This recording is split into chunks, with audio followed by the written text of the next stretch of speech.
Mesdames, Messieurs, bonjour. Très heureux de vous retrouver ici en direct de la Porte de Versailles à Paris dans le cadre du Salon de l'Agriculture. Alors on le sait, l'agriculture va mal, mais il y a des solutions et on va vous le montrer.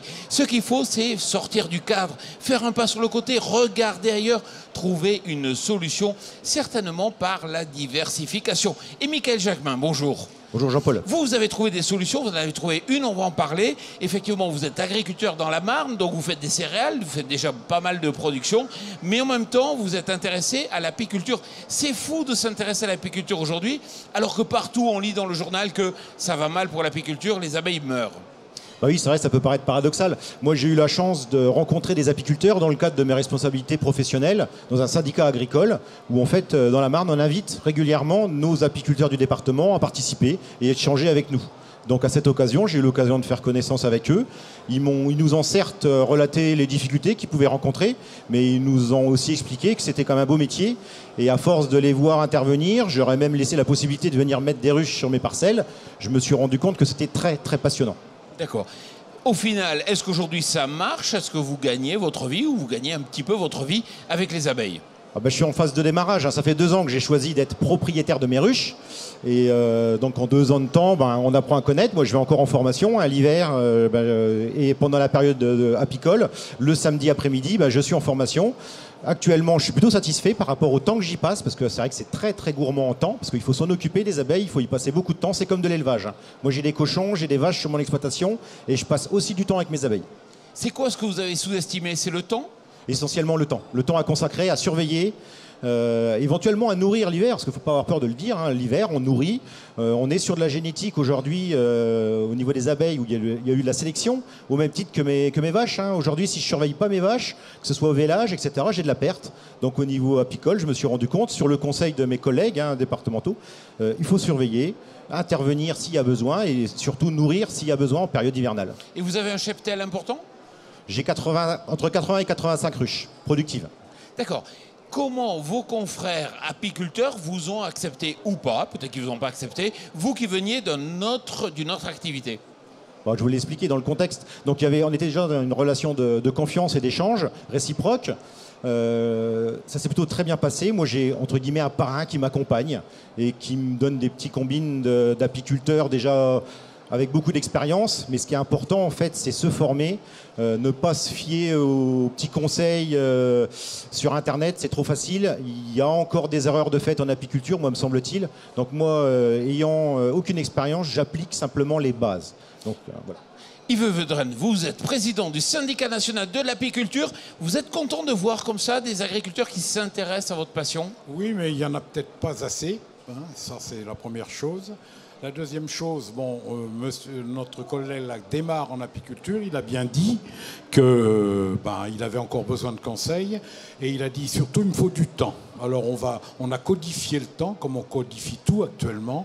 Il faut 4 heures année par ruche. Et sachant que pour atteindre la rentabilité, il faut avoir le statut d'agriculteur en étant uniquement apiculteur, il faut 400 ruches. Il faut donc trouver 1600 heures par an, rien que pour les ruches.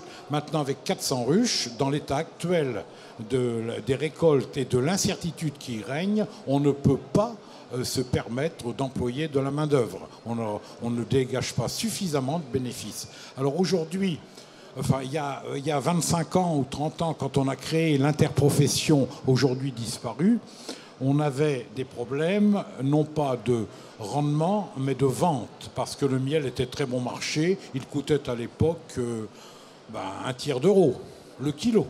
Aujourd'hui, la courbe est inversée, c'est-à-dire qu'on a des problèmes de production, puisqu'on produit seulement 10 à 15 000 tonnes pour 40 000 tonnes de consommation.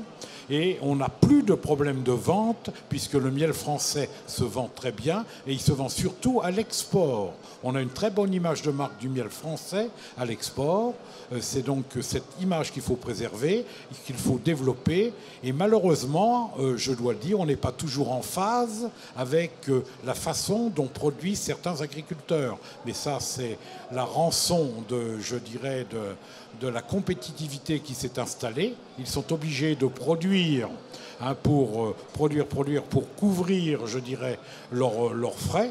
et puis se dégager un salaire. Et aujourd'hui, ben, on en est là. C'est-à-dire que ce soit en apiculture ou en agriculture, il faut un certain volume de production pour pouvoir s'assurer un salaire. Puisque, comme vous le savez, en agriculture, il n'y a pas de salaire.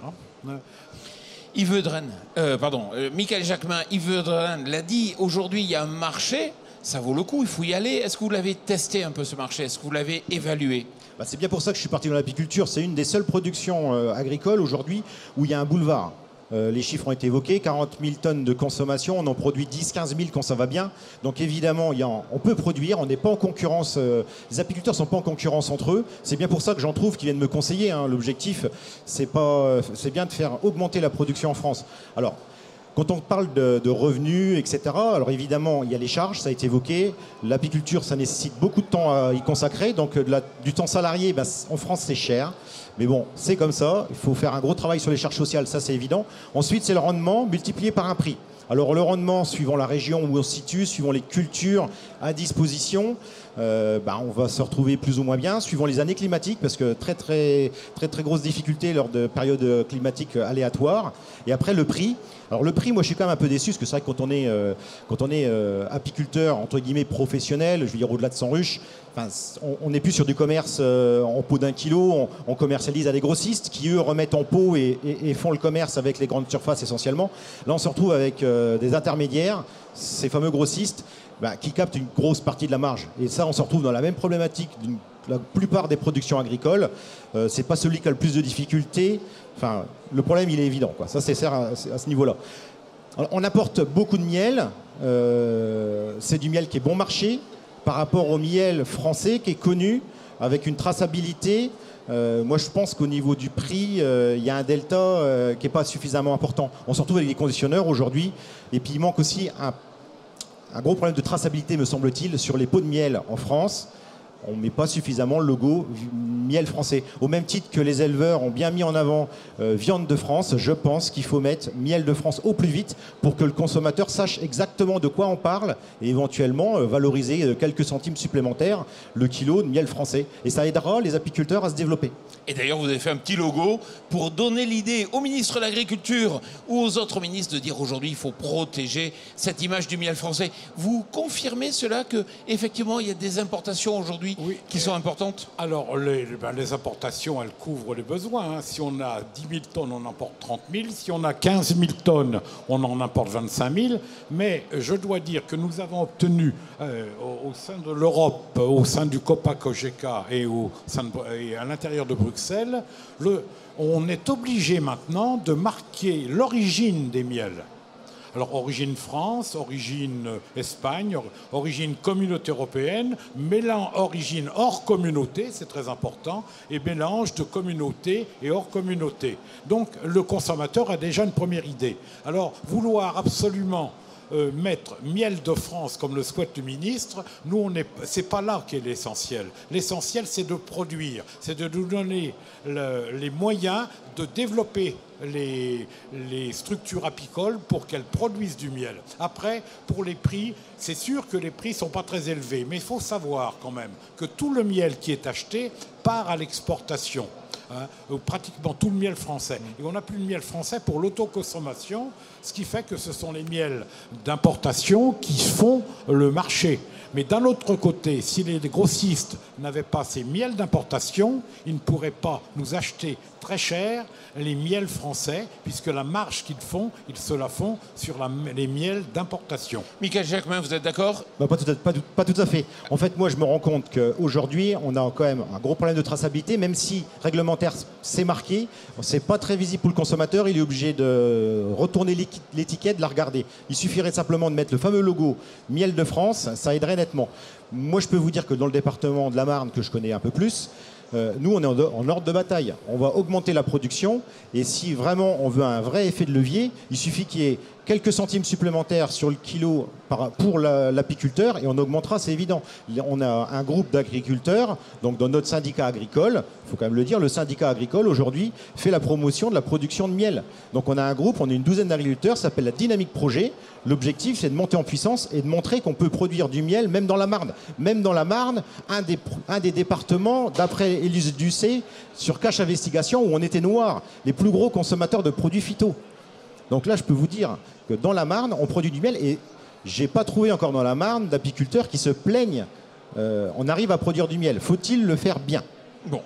Yves Audren, si on veut retrouver votre syndicat, vous vous contactez sur Internet, c'est possible?